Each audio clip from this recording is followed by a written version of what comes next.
நான் சுமதி. என் அப்பா, அம்மா மறைந்த பிறகு நான் என் அக்காவுடன் வசிக்க ஆரம்பித்தேன். என் அக்காவுக்கு திருமணமாகிவிட்டது. அக்காவின் கணவர் பெயர் ஆனந்த்.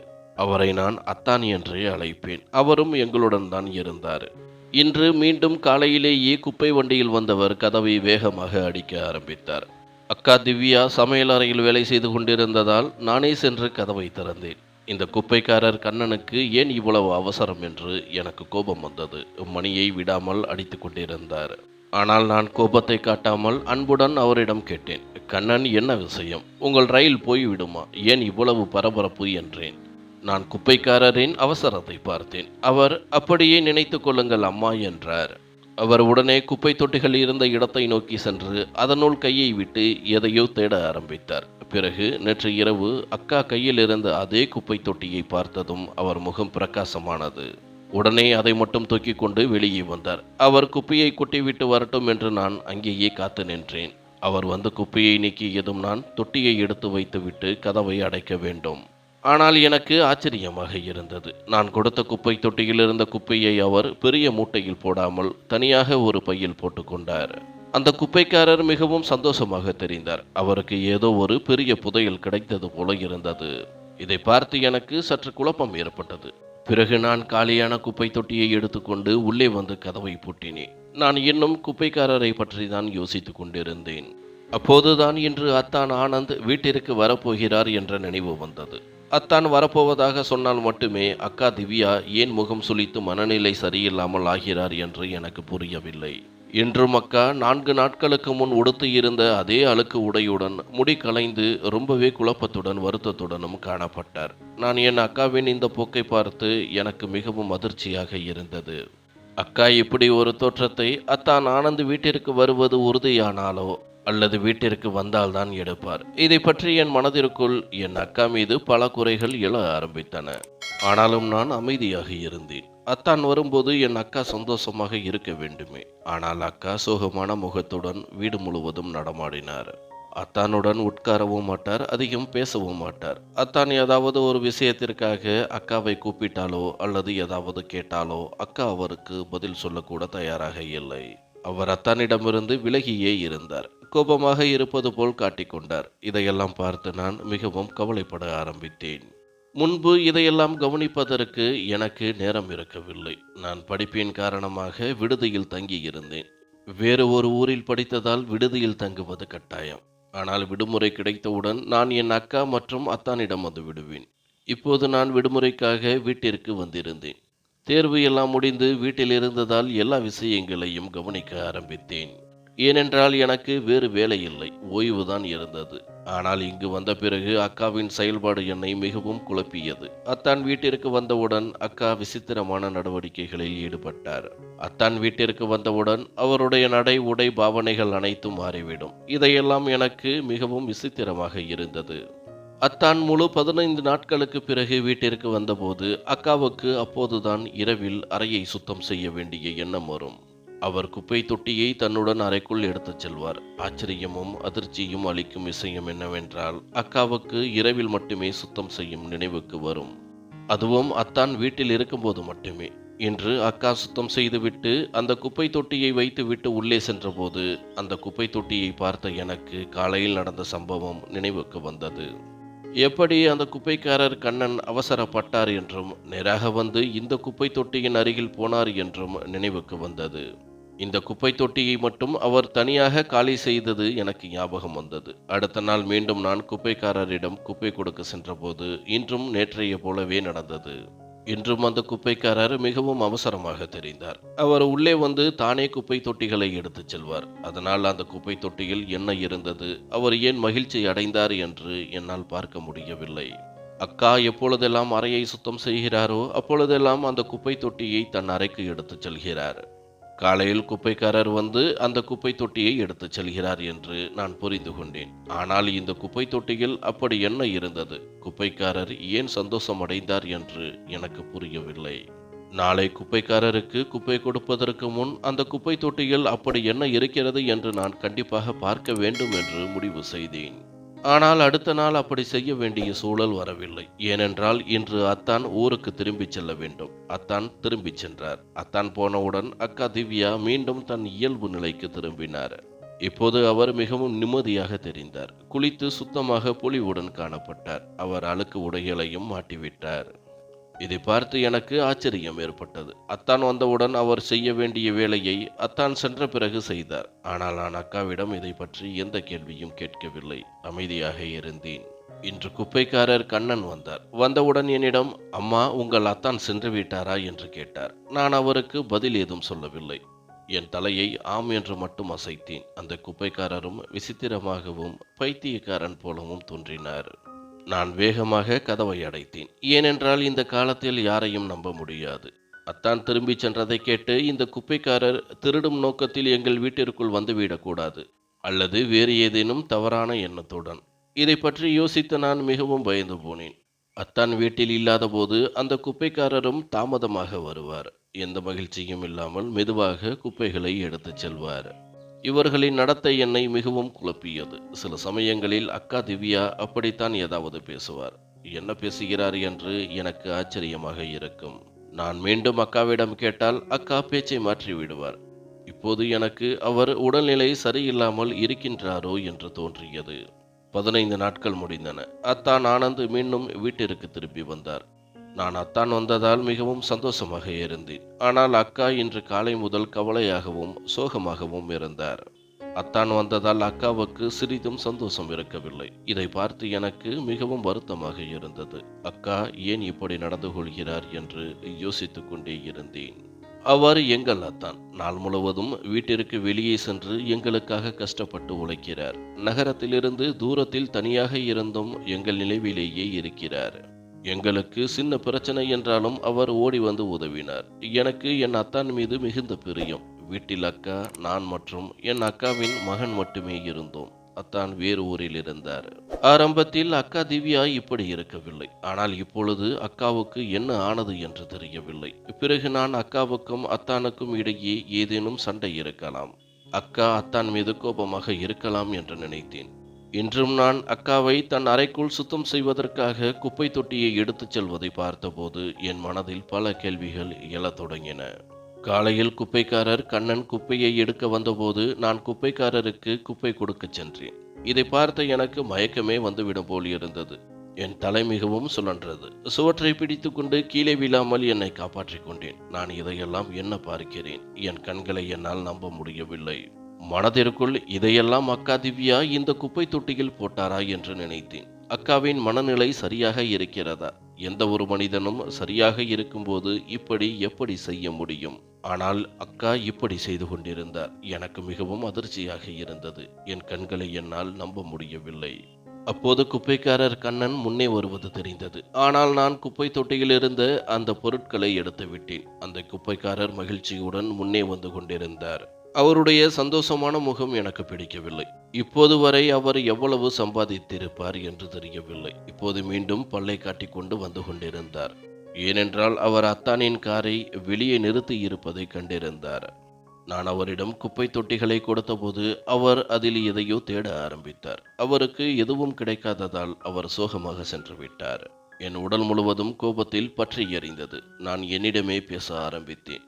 நான் அத்தான் மற்றும் அக்காவின் மகனிடம் சொல்லி இந்த குப்பைக்காரனுக்கு பாடம் புகட்டுகிறேன் என்று சொல்லிக் கொண்டேன். பிறகு நான் கோபத்துடன் உள்ளே வந்தேன். இப்போது நான் அக்காவிடம் சென்று கொண்டிருந்தேன்.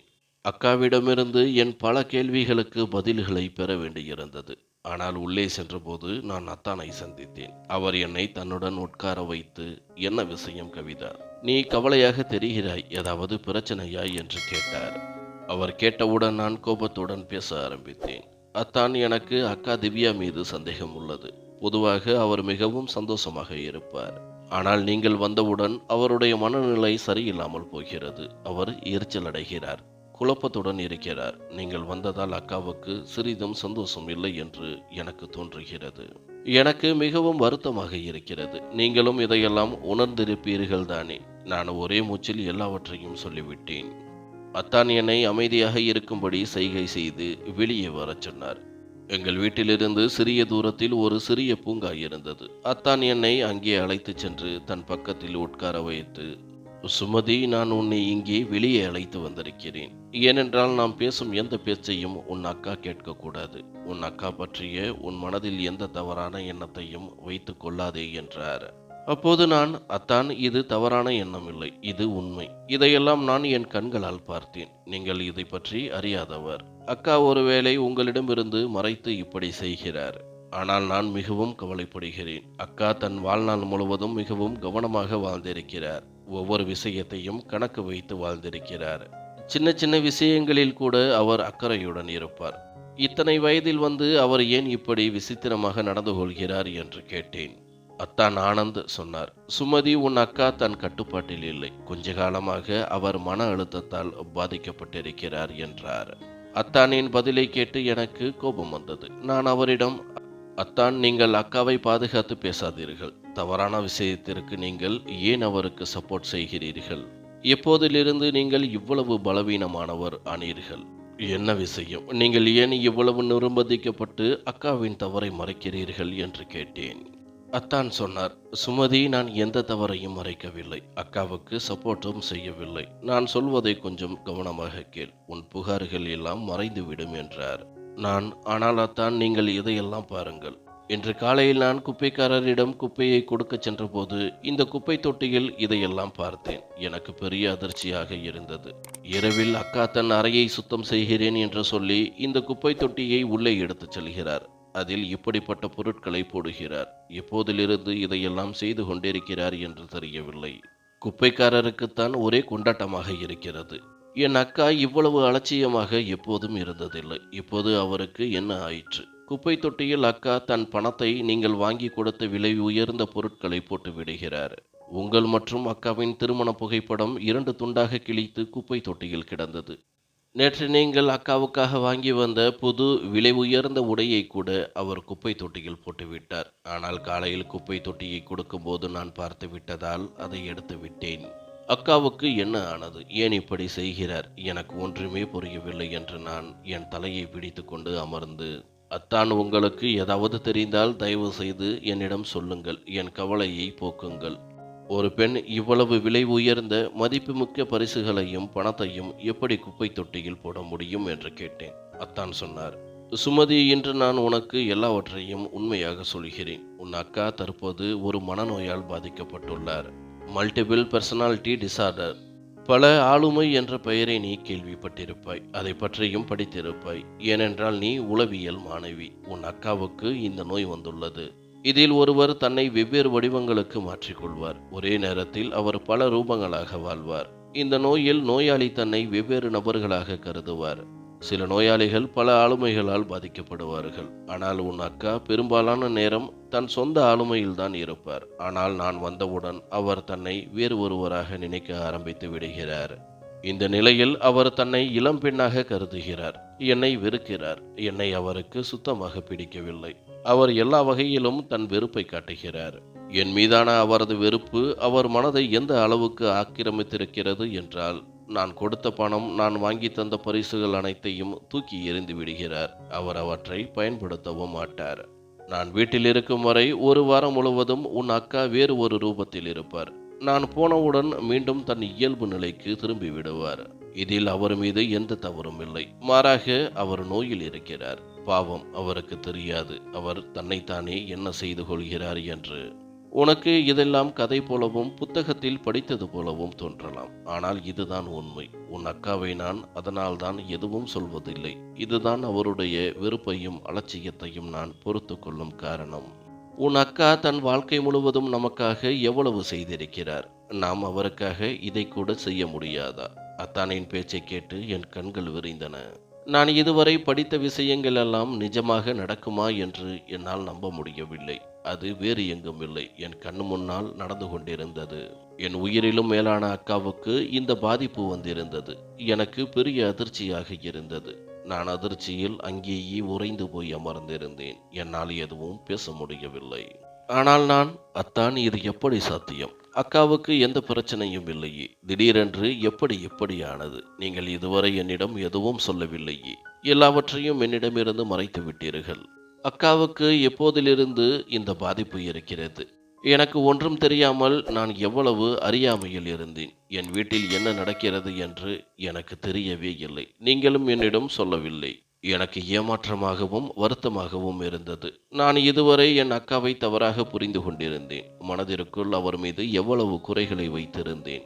இப்போது நான் அவரிடம் சண்டைக்கு போக இருந்தேன். நல்ல வேளை நீங்கள் என்னை தடுத்து நிறுத்திவிட்டீர்கள். நான் அக்காவிடம் போகவில்லை என்றேன். அத்தான் சொன்னார், சுமதி, நீ தூரத்தில் இருந்தாய். உன் படிப்பில் மும்முரமாக இருந்தாய். நான் உன்னை குழப்ப விரும்பவில்லை. உன் கவனம் படிப்பிலேயே இருக்கட்டும் என்று நினைத்தேன். ஆனால் சமீருக்கு எல்லாம் தெரியும். அவன் எல்லாவற்றையும் அறிவான். ஏனென்றால் அவனும் உன் அக்காவும் வீட்டில் தனிமையாக இருக்கிறார்கள். அதனால் நான் சமீரிடம் எல்லாவற்றையும் சொல்லிவிட்டேன்.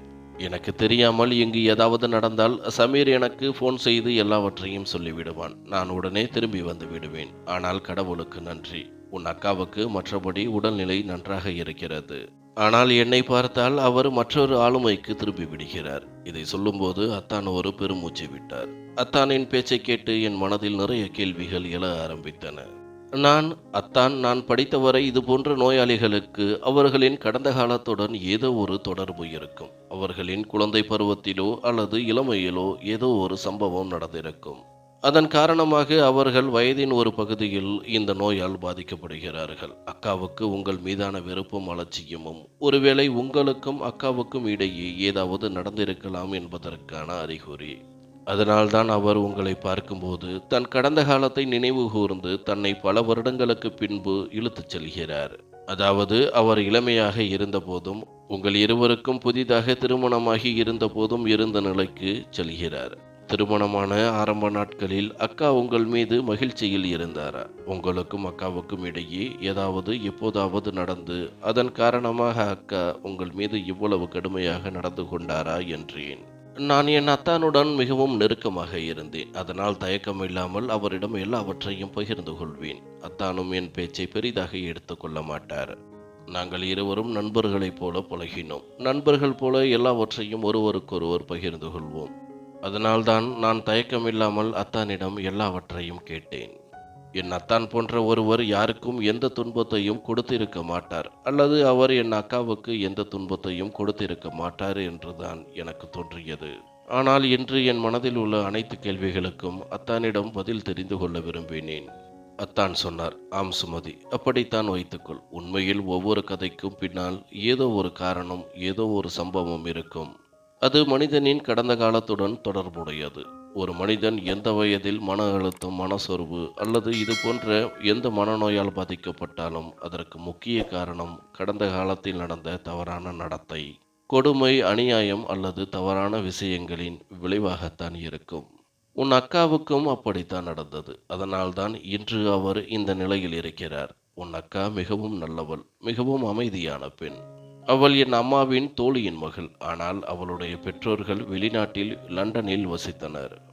அவளுடைய பெற்றோர்களும் தங்கள் வாழ்நாள் முழுவதும் வெளிநாட்டிலேயே இருந்துவிட்டு மகள்களின் திருமண நேரம் வரும்போது மட்டும் இந்தியா வந்து தங்கள் நாட்டிலேயே திருமணம் செய்து வைத்து விட்டு செல்பவர்கள் பிரிவில் சேர்ந்தவர்கள். உன் அக்காவும் தன் பெற்றோருடன் லண்டனில் தான் வசித்தார். அவர் தன் குழந்தை பருவம் முழுவதையும் அங்கேயே கழித்தார், வளர்ந்தார், அங்கேயே தன் படிப்பை முடித்தார். திருமணத்திற்காக அவர் இந்தியா வந்தபோது அவருடைய பெற்றோர்கள் தங்கள் மகளுக்கு மாப்பிள்ளை தேட ஆரம்பித்தனர். அப்போது என் அம்மா உடனே அவளின் அம்மாவிடம் திருமண பேச்சை தொடங்கினார். உங்கள் பெற்றோர்கள் இந்த திருமணத்திற்கு உடனடியாக சம்மதித்தனர். ஏனென்றால் என் அம்மாவும் திவ்யாவின் அம்மாவும் நண்பர்கள். உங்கள் பெற்றோரின் விடுமுறையும் குறைவாக இருந்தது.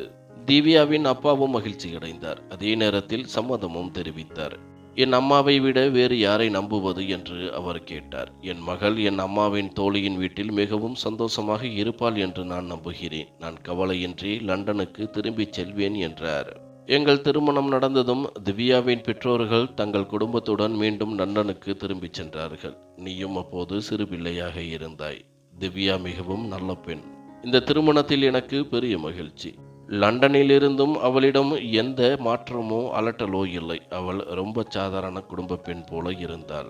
திவ்யாவை பார்க்கும்போது இப்படிப்பட்ட பெண்கள் நம் நாட்டிலேயே கிடைப்பதில்லை என்று நினைத்தேன். ஆனால் வெளிநாட்டில் வாழும் இந்தியர்கள் தங்கள் குழந்தைகள் வெளிநாட்டு பழக்க வழக்கங்களுக்கு ஆளாகி விடக்கூடாது என்பதில் அதிக கவனம் செலுத்துவார்கள்.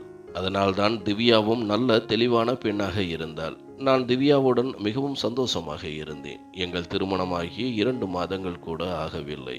அதற்குள் என் அம்மா மெதுவாக மாமியார் என்ற அதிகாரத்தை காட்ட ஆரம்பித்தார்கள். அவர் எல்லா விஷயத்திலும் திவ்யாவை குறை சொல்வார்கள். அவர் செய்யும் ஒவ்வொரு வேலையிலும் குற்றம் கண்டுபிடிப்பார். அவர் சமையல் செய்யும்போது என் அம்மா அவர் செய்த உணவை சாப்பிட மாட்டார். மாறாக அவர் சரியாக சமைக்கவில்லை என்று திட்டுவார். ஆனால் சாப்பாடு மிகவும் நன்றாக இருக்கும். ஆனாலும் திவ்யா அமைதியாக இருப்பாள். அவர் என் அம்மாவுக்கு ஒருபோதும் எதிர்த்து பதில் சொன்னதில்லை. திவ்யா எந்த பதிலும் சொல்லவில்லை என்று அம்மா பார்த்தபோது இந்த விஷயத்திற்காக அவர் மேலும் திட்டுவார். என் பேச்சால் உனக்கு எந்த பாதிப்பும் இல்லை. ஏன் என் பேச்சைக் கண்டு நீ பதில் சொல்ல மறுக்கிறாய் என்று கேட்டார். நீ என்னவென்று நினைத்து கொண்டிருக்கிறாய்? உன்னை லண்டனில் நீ எப்படி இருந்தாயோ, யாருடன் எல்லாம் சுற்றினாயோ, அதனால்தான் உன் அப்பா அம்மா அவசரமாக திருமணத்தை முடித்துவிட்டு இங்கிருந்து ஓடிவிட்டார்கள் என்பார். இப்படிப்பட்ட பேச்சை கேட்ட பின்னரும் திவ்யா அமைதியாகவே இருப்பார். அவர் கண்களில் மட்டும் ஒரு குறைபாடும் உதவியற்ற தன்மையும் இருந்தது. அவர் என்னை பார்த்து கொண்டே இருப்பார். நான் மிகவும் பயந்த சுபாவம் கொண்டவன். என் அம்மாவுக்கு மிகவும் பயப்படுவேன். அவர் முன் என்னால் எதுவும் பேச முடியாது. அவர் சொல்வது சரியாக இருந்தாலும் தவறாக இருந்தாலும் அவர் முன் நான் ஊமையாகவும் செவிடாகவும் உட்கார்ந்திருப்பேன். என் மனைவிக்காக என்னால் எதுவும் பேச முடியவில்லை. அறைக்குள் வந்ததும் நான் திவ்யாவிடம் மன்னிப்பு கேட்பேன். என் பயத்தை அம்மா மீதான மரியாதை என்று சொல்லி மறைப்பேன். திவ்யா ஆரம்பத்தில் என் மீது மிகவும் கோபமாக இருந்தார். அறைக்குள் அழுது கொண்டே இருப்பார். ஆண்டி பேசும்போது எந்த பேச்சும் எனக்கு அவ்வளவு கஷ்டமாக இல்லை. ஆனால் அவர் என் நடத்தை மீது பழி போடுவதை என்னால் தாங்க முடியவில்லை என்று சொல்வார். நான் சின்ன சின்ன விஷயங்களை மனதில் போட்டு குழப்பாதே என்று அவருக்கு புரிய வைக்க முயற்சி செய்வேன். அப்போது அவர் தன் கண்களில் 1000 புகார்களை வைத்துக்கொண்டு என்னிடம் கேட்பார். ஆனந்த், இது சின்ன விஷயமா? உங்களுக்கு இது சின்ன விஷயமாக இருக்கலாம். ஆனால் எனக்கு இது மிகவும் பெரிய விஷயம். என் நடத்தையின் மீது யாரும் குறை சொல்ல அனுமதி கொடுக்க மாட்டேன்.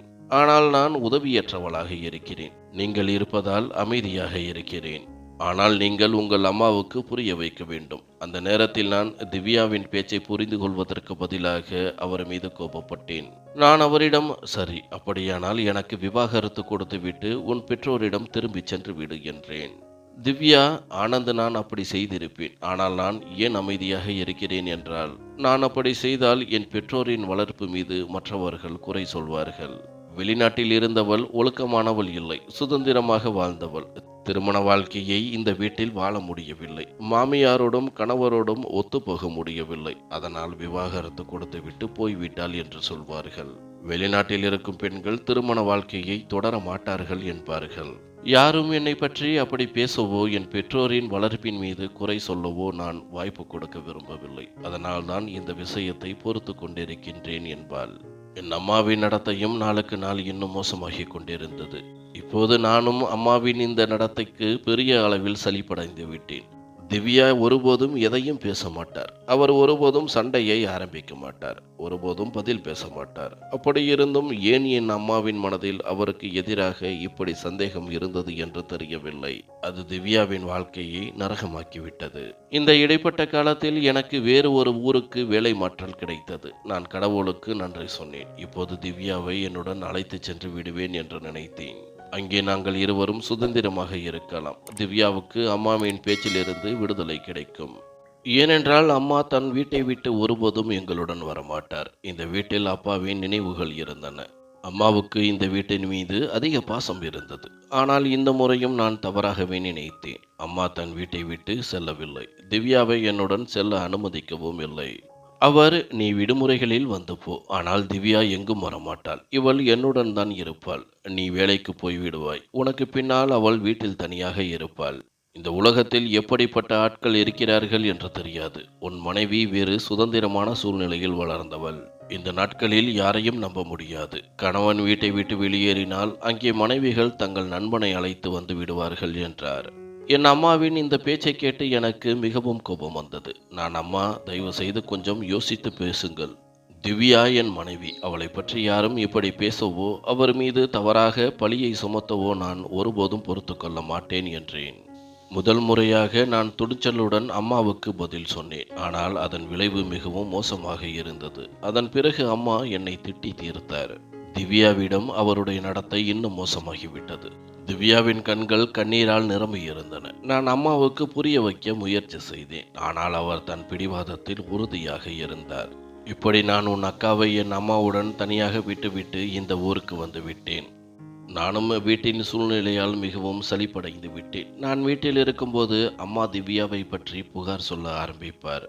நான் அறைக்குள் போனால் திவ்யா அலுமுகத்துடன் உட்கார்ந்திருப்பார். இப்போது நான் சலிப்படைந்து அவர்கள் இருவரையும் அவர்கள் நிலையிலேயே விட்டுவிட்டேன். அடுத்த முறை அம்மாவை எப்படியாவது சம்மதிக்க வைத்து திவ்யாவை என்னுடன் அழைத்துச் செல்வேன் என்று நினைத்தேன். ஆனால் நான் விடுமுறைக்கு வீடு வந்தபோது எனக்கு ஒரு நல்ல செய்தி கிடைத்தது. அம்மா, இந்த நிலையில் நான் திவ்யாவை தனியாக உன்னுடன் ஒருபோதும் அனுப்ப மாட்டேன் என்றார். இப்போது திவ்யா முற்றிலும் அம்மாவின் தயவில் இருந்தார். அந்த நிலையிலும் அம்மா அவரை தொந்தரவு செய்வதை நிறுத்தவில்லை. மாறாக அவர் பொறுமையின் எல்லையை கடந்து போகும் அளவிற்கு தொந்தரவு செய்தார். இப்போது நான் வீட்டிற்கு திரும்பும்போது திவ்யா என்னிடமிருந்து விலகியே இருந்தார். என் முன் வரமாட்டார். அழுக்கு உடையுடன் சுற்றி கொண்டிருப்பார். என்னுடன் பேச மாட்டார். அவர் மனதிற்குள் என் மீது கோபமாக இருந்தார். ஒரு நாள் நான் வலுக்கட்டாயமாக அவரை நிறுத்தி, ஏன் என் மீது இவ்வளவு கோபமாக இருக்கிறாய் என்று கேட்டேன். அப்போது திவ்யா சொன்னார், ஏனென்றால் நான் உண்மையிலேயே உங்களால் சலிப்படைந்து விட்டேன். இப்போது எனக்கு உங்கள் மீது வெறுப்பு வர ஆரம்பித்திருக்கிறது. உங்களுடன் பேச எனக்கு விருப்பமில்லை.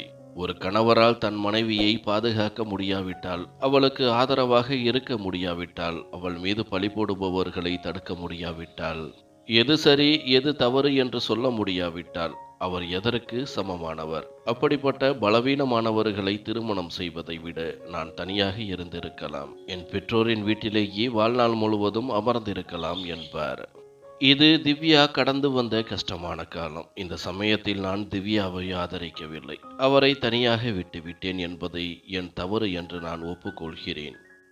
என் அம்மா அவரை எல்லா விதத்திலும் தொந்தரவு செய்தார். அவர் மிகவும் கஷ்ட காலத்தை கடந்து வந்தார். அவர் ஒரு தாயாக போகிறவர். அந்த நேரத்தில் நான் அவருக்கு ஆதரவாக இருந்திருக்க வேண்டும். ஆனால் நான் வேலையின் காரணமாக வீட்டிலிருந்து விலகி இருந்தேன்.